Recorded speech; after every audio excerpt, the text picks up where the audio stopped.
2 Timóteo 1, versículos de 1 a 8.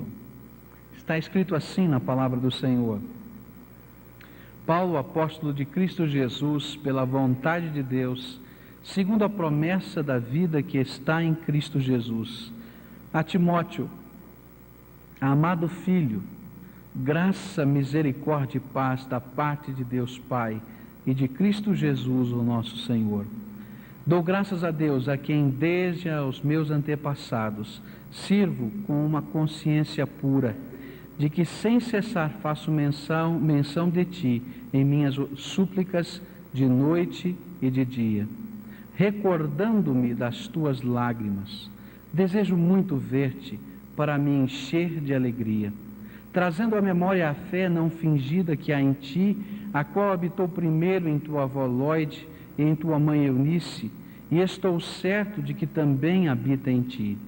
Por esta razão te lembro que despertes o dom de Deus que há em ti pela imposição das minhas mãos, porque Deus não nos deu o espírito de covardia, mas de poder, de amor e de moderação.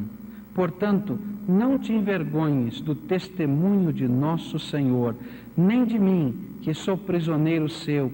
Antes participa comigo dos sofrimentos do Evangelho, segundo o poder de Deus. Vamos orar a Deus. Pai, ajuda-nos a compreender a Tua palavra e, mais do que isso, Senhor, ajuda-nos a viver a Tua palavra, a colocar em prática no nosso dia a dia aquilo que estamos aprendendo das Escrituras Sagradas.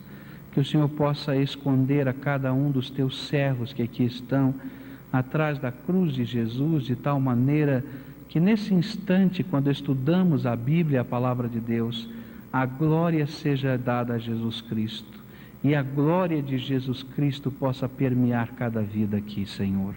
Ouça, Senhor, o nosso clamor e ensina-nos nesta manhã e aplica, Senhor, nesta manhã a Tua palavra aos nossos corações. Amém, Senhor Jesus. Nós estamos estudando esse livro e esse é um livro escrito num momento dramático. Já falamos disso a semana passada. Paulo estava preso em Roma pela segunda vez. O livro de Atos, escrito por Lucas, nos conta da primeira prisão de Paulo e da sensação que ele tinha de que sairia daquela prisão. De fato, ele saiu daquela prisão e continuou o seu ministério, chegou até a Espanha, continuou a obra de Deus por mais ou menos 2 ou 3 anos. E depois, então, ele voltou a ser preso. E esse era o momento do auge da perseguição aos cristãos promovida por Nero. A história nos conta que nesse mesmo momento, nesta mesma época, o apóstolo Pedro também estava preso e que muitos líderes da igreja estavam sendo presos e estavam sendo mortos. Nesse momento em que esta carta foi escrita, Paulo já tinha passado pela primeira audiência preliminar e ele tinha no coração a certeza de que não sairia da cadeia. E esse livro foi escrito então como se fosse o seu testamento.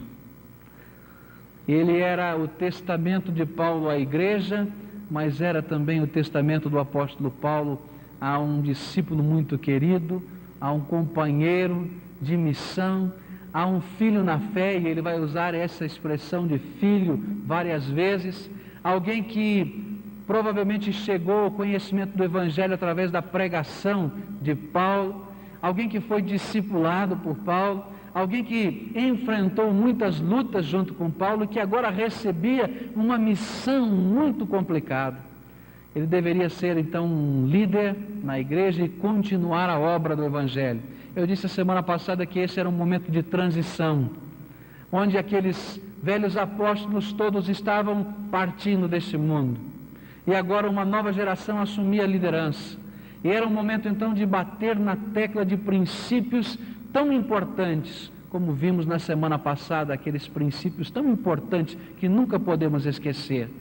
E agora então, voltando para o começo desta carta, nós vamos perceber o apóstolo Paulo neste parágrafo mencionando as 4 maiores influências que teriam contribuído para a formação de um ministro de Deus, de um servo de Deus chamado Timóteo. E eu queria olhar para estas influências, e olhar para essas influências no contexto da minha vida e da sua vida. E como é que estas influências têm sido usadas e trabalhadas para formar servos de Deus fortes na palavra dEle, na pregação dEle e na obra do Senhor aqui na terra. Quais seriam então estas influências das quais o apóstolo Paulo estava falando? Nós vamos encontrar logo no versículo 3 o primeiro indício desta influência. Dou graças a Deus, a quem desde os meus antepassados sirvo com uma consciência pura, de que sem cessar faço menção de ti em minhas súplicas de noite e de dia, recordando-me das tuas lágrimas. Desejo muito ver-te para me encher de alegria, e trazendo à memória a fé não fingida que há em ti, a qual habitou primeiro em tua avó Lóide, em tua mãe Eunice, e estou certo de que também habita em ti. O que o apóstolo Paulo estava dizendo é que a primeira grande influência na vida de Timóteo foi a sua formação familiar. E ninguém pode dizer que a sua própria formação familiar não influencia a sua vida. Ninguém pode apagar a formação familiar da sua própria vida. A gente pode até contestar, a gente pode até dizer que não concorda, a gente pode dizer até que gostaria que fosse diferente, mas as marcas estão colocadas em nós. Eu me lembro que algum tempo atrás, aqui nesta igreja, nós tivemos um culto, se não me engano, foi numa das datas comemorativas, eu não me lembro se foi o Dia dos Pais ou se foi o Dia das Mães, mas que tivemos, acho que foi Dia dos Pais, né? Onde nós tivemos um culto diferente, onde as pessoas vinham aqui ao microfone e falavam das marcas. Lembram disso? E quantas pessoas, o culto inteiro foi assim, foram testemunhos que nós ouvimos, dos irmãos da igreja dizendo das marcas que ficaram na sua vida, no seu coração, da formação familiar. E quantos aqui agradeceram a Deus por terem nascido num lar cristão? E quantos aqui agradeceram aquilo que aprenderam do Senhor Jesus lá em casa? E é mais ou menos isso que está acontecendo aqui. O apóstolo Paulo está dizendo, olha, eu estou feliz, porque na minha própria vida eu vivi isso. Tenho uma consciência agora muito limpa, muito pura diante de Deus, que desde os meus antepassados eu tenho aprendido a servir a Deus. E eu sei que a mesma coisa aconteceu com você, Timóteo. E ele então começa a falar da sua mãe e começa a falar da sua avó. E eu fico pensando, mas por que ele não falou do pai? E Atos 16:1 vai nos dizer por que ele não falou do pai.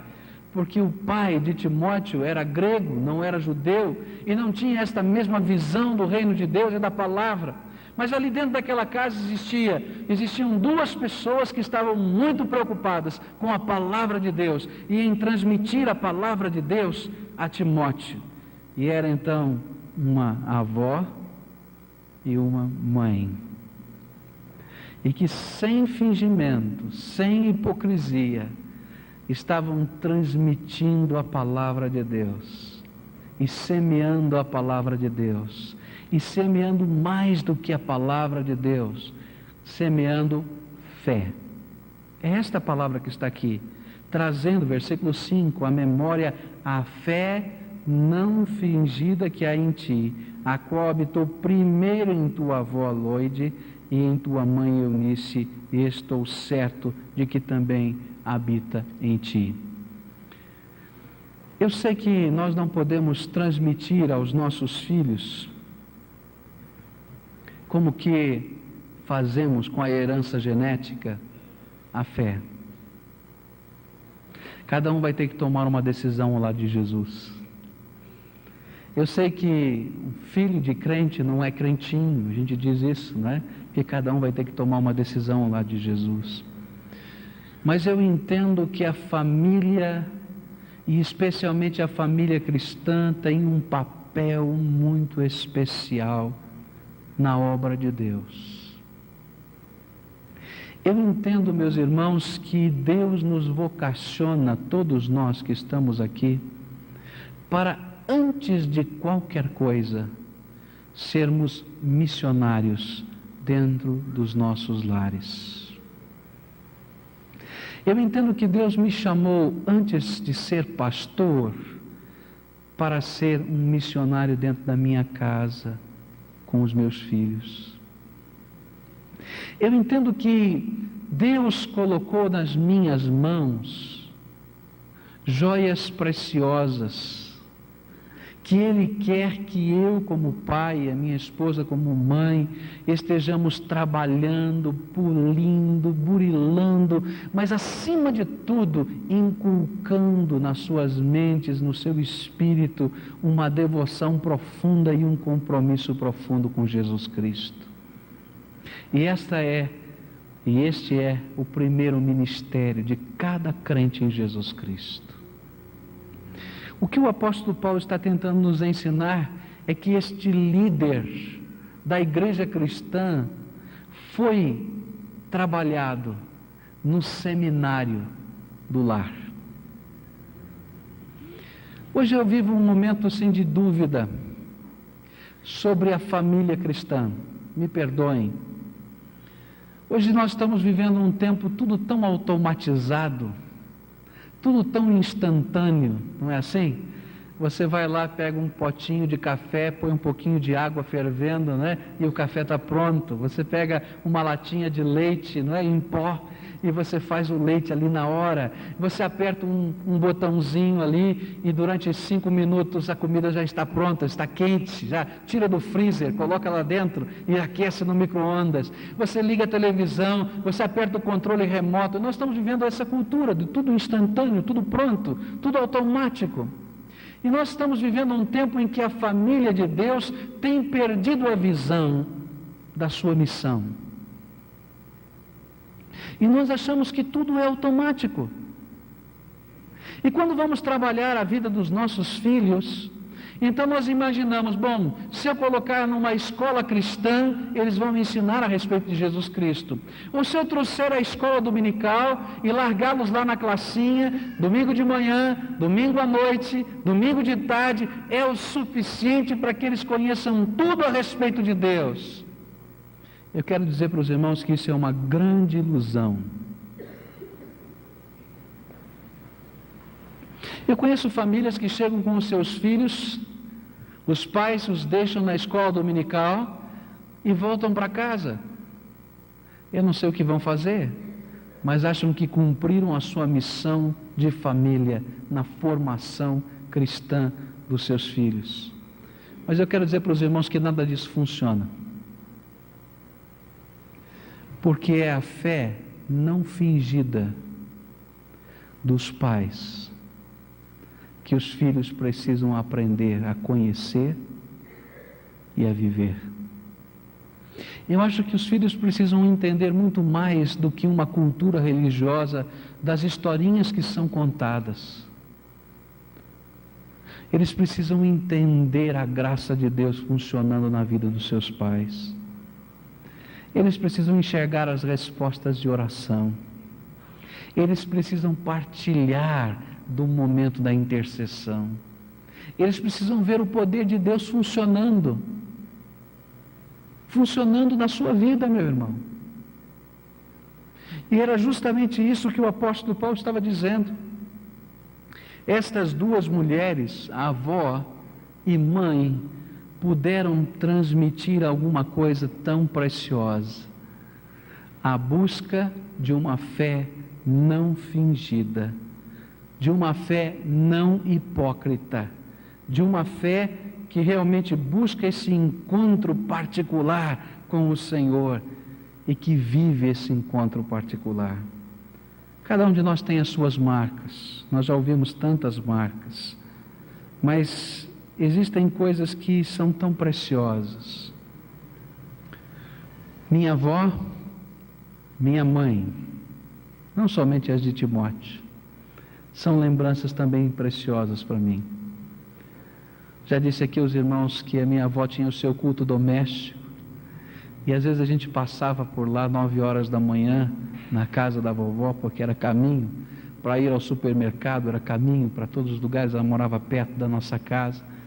E a primeira coisa que a vovó fazia era me fazer sentar ali do lado dela, era orar comigo, era dizer: o que é que Deus falou para você hoje, meu filho?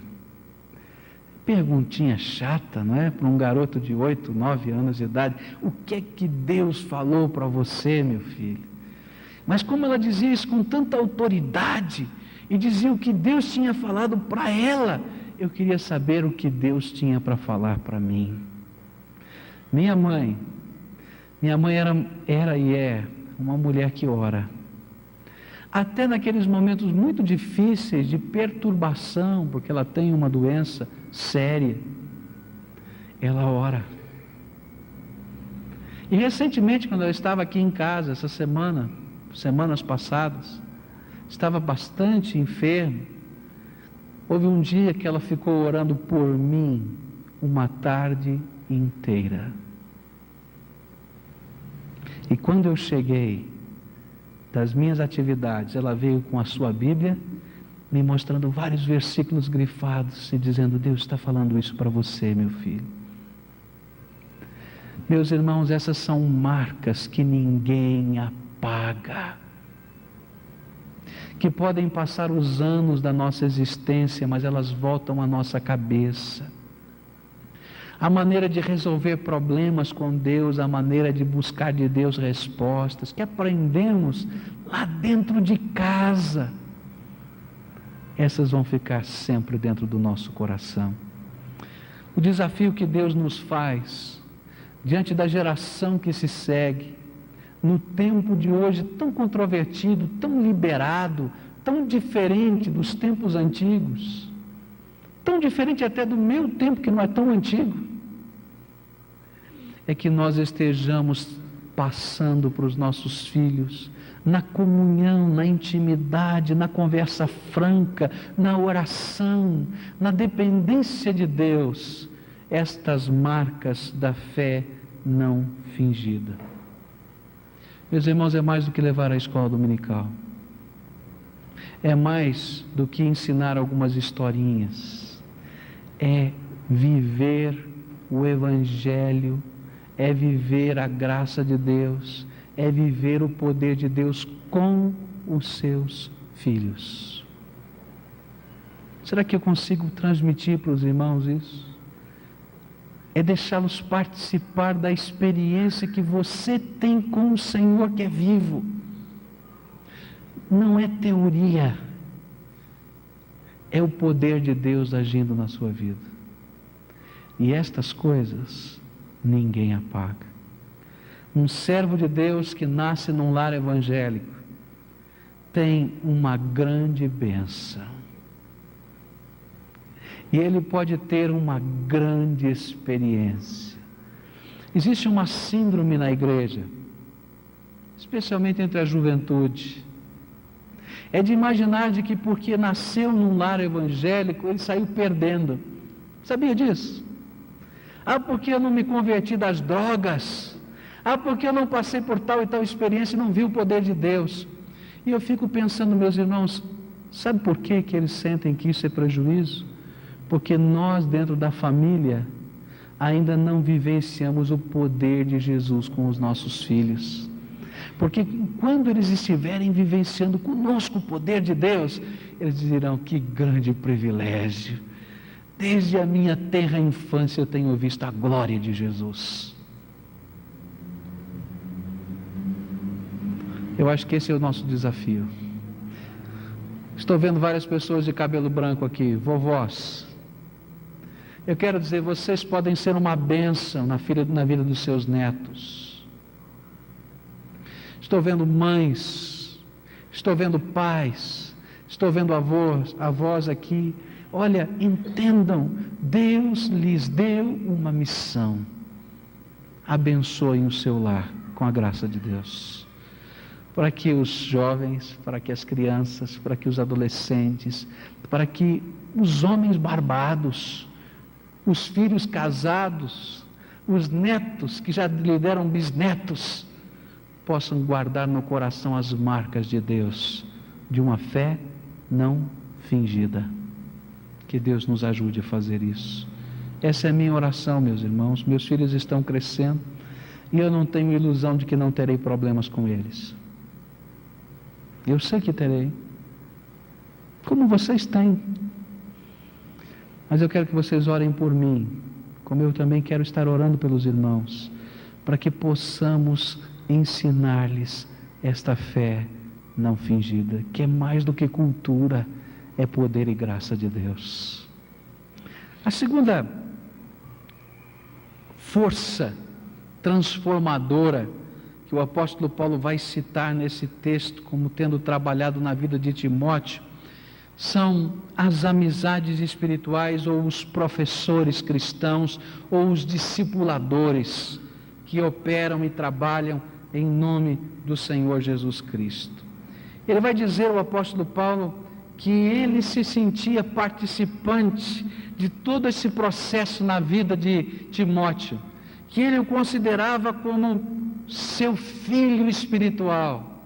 E quando nós vamos estudando a história da igreja, vamos entender que não somente os pais foram uma grande força de Deus formadora, mas a amizade com o apóstolo Paulo foi uma grande bênção na vida de Timóteo. E eu acho que depois dos nossos pais, os nossos amigos são os que mais nos influenciam, especialmente se são de algum modo nossos professores. E essa é uma grande verdade. Se de alguma maneira as pessoas com quem convivemos, que temos amizade, se tornam uma espécie de exemplo para nós, eles têm uma influência muito grande na nossa vida.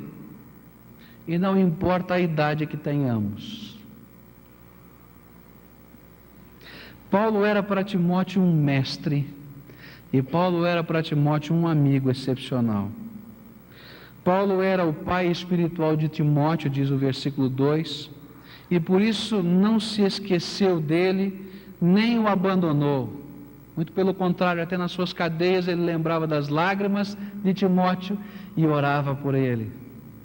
Ele levou Timóteo consigo nas suas viagens e o treinou, ensinou como fazer, ensinou como pregar. O seminário prático de Timóteo foi assistir as mensagens de Paulo, foi pregar no lugar de Paulo, foi entrar nas mesmas circunstâncias que Paulo vivia no seu ministério.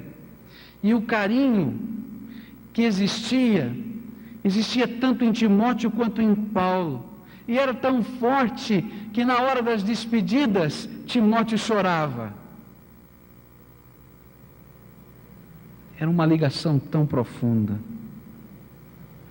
Eu acho que isso vai nos ensinar alguma coisa sobre as amizades cristãs.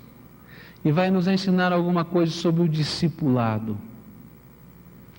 Às vezes nós temos aqui na igreja momentos, não é? Onde pessoas atendem um apelo, chegam aqui à frente, e normalmente eu tenho pedido aos irmãos, os irmãos sabem disso, que pessoas que quisessem se tornar companheiros de oração destes, viessem à frente para orar junto, e que assumissem compromisso espiritual com estas pessoas, que estivessem preocupadas com elas. Sabe por quê? Porque é justamente nesta hora da vida que nós precisamos de amigos, e precisamos de professores, e precisamos de companheiros espirituais. E nós precisamos entender o que significa isso. Essa amizade espiritual que Deus quer que exista entre o povo dele, é aquele companheirismo que demonstra amor, que se preocupa um para com o outro. E a gente vai perceber que o apóstolo Paulo escrevia cartas para Timóteo, ainda que a distância estivesse tão grande. Estava preocupado com a sua vida, estava preocupado com os ensinos que ele havia recebido, estava preocupado com o evangelho, estava preocupado com as heresias, estava preocupado até com o seu ânimo na pregação, como vai acontecer durante essa carta, porque aquele pai espiritual estava preocupado com a formação espiritual do seu filho na fé. Ele não somente fala, ele não somente escreve, ele não somente demonstra amor, mas ele ora a favor dos seus filhos espirituais. E eu creio que o discipulado, meus irmãos, passa por esse processo, onde nós, em nome do Senhor Jesus, adotamos como pais espirituais pessoas, onde em nome do Senhor Jesus, nós nos preocupamos com essas pessoas e demonstramos o amor de Deus, onde em nome do Senhor Jesus intercedemos para com essas pessoas ao Pai, em nome de Jesus, onde nesta preocupação nós vamos ensinar de modo prático e de modo teórico na palavra de Deus verdades cristãs. E às vezes vamos até exortar e dizer: olha, meu querido, o caminho que você está seguindo não é bom. Ou então vamos exortar animando, dizendo: olha, meu filho, a sua fé está abatida, levante-se. E como Deus quer que a igreja trabalhe assim. Eu acho que nós vivemos um outro grande perigo nos dias de hoje, especialmente numa igreja grande como a nossa, de repente nós virarmos uma casa de espetáculos. Sabiam? Então as pessoas vêm, assistem o culto, não é? E existe uma música muito bonita, existe todo um aparato montado, existe uma pregação elaborada, e a gente sai daqui animado, dizendo: mas que culto lindo, e apresentou-se lá a cantata, e fez-se isso, e fez-se aquilo, e o pastor falou isso, falou aquilo, mas a gente vai embora sem nenhum compromisso. A igreja de Jesus é mais do que um grande espetáculo, porque você talvez possa assistir espetáculos mais requintados na preparação do que estes. A igreja de Jesus é uma comunidade santa e santificada cada dia pelo Espírito Santo,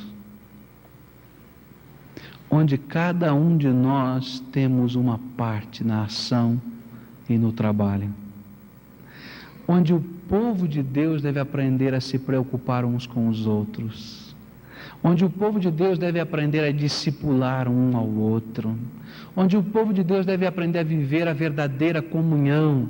E verdadeira comunhão é esse sentimento que Paulo e Timóteo tinham, de um estar orando pelo outro, de um estar chorando pelo outro, de um estar se preocupando pelo outro, de um estar investindo na vida do outro, de um estar exortando o outro às vezes até, mas fazendo com que o Evangelho de Jesus Cristo seja assim preservado dentro de cada coração em amor. Esse é um modelo de igreja.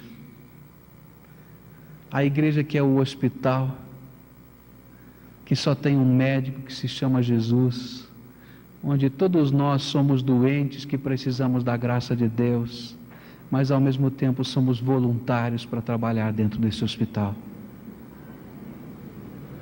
Eu não posso entender de outra maneira a igreja de Jesus, porque ninguém aqui tem dignidade para nada, a começar do pregador, se não for a graça de Deus.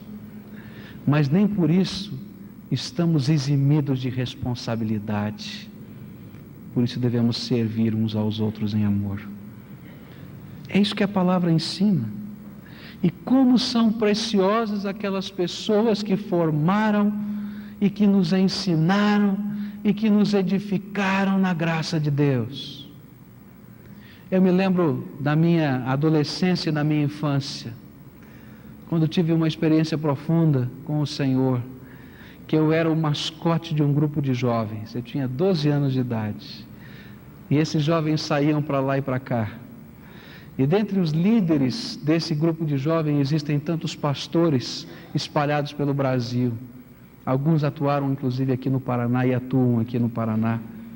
E eles toleravam um garoto de 12 anos, que o pai não deixava sair de casa e a mãe não deixava sair de casa para chegar tão tarde à noite.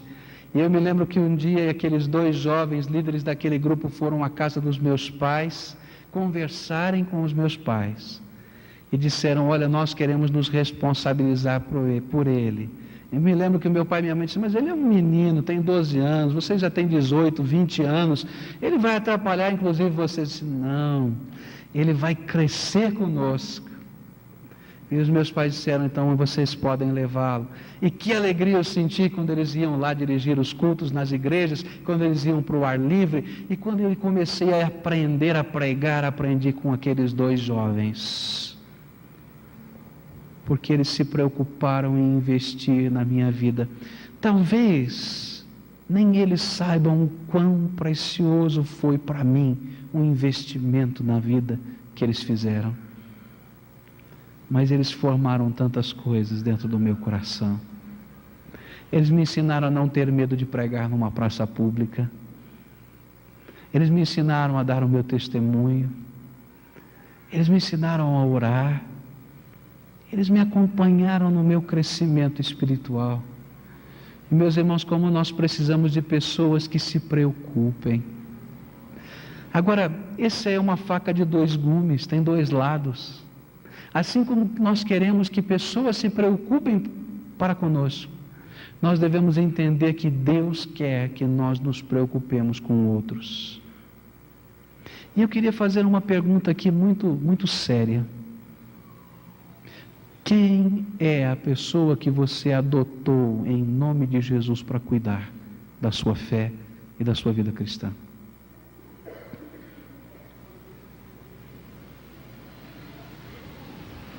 Eu sei que alguns vão ter o nome da pessoa rapidamente na mente, você vai estar orando por ele, graças a Deus. Mas eu sei que algumas pessoas não vão ter nome nenhum. E eu queria dizer para você, olha, Deus quer que você tenha filhos espirituais. E que você se preocupe com pessoas. E que você interceda por essas pessoas. E que você ensine essas pessoas. E que você suporte essas pessoas. Meus queridos irmãos, às vezes nesse processo nós vamos ter que suportar pessoas. Com as suas lutas, com os seus problemas, com as suas angústias, com os seus medos. Mas essa é uma tarefa que Deus nos dá e nós devemos fazer isso com alegria no coração. Isso é missão. Olha, nós podemos olhar lá para o outro lado do mundo, mas se nós não entendemos a missão que Deus nos dá aqui pertinho de nós, nós não entendemos nada a respeito do Evangelho. Agora eu queria que vocês pensassem no outro lado. Meus queridos, se o povo de Deus não se mobiliza para discipular, eu quero dizer para você, o diabo está se mobilizando para fazer isso. Você já percebeu como ele infiltra no meio da nossa amizade, dos nossos companheiros, dos nossos amigos, pessoas que têm o propósito de nos dissuadir da fé? E como de repente essas pessoas se achegam tanto, e como essas pessoas se aproximam tanto, e de repente nós estamos suscetíveis, é verdade, às influências, como todos nós estamos, porém negativas. Meus irmãos, isso está acontecendo com você, isso está acontecendo com o seu filho, isso está acontecendo com você, jovem, está acontecendo com você, adolescente, está acontecendo com você que tem cabelos brancos.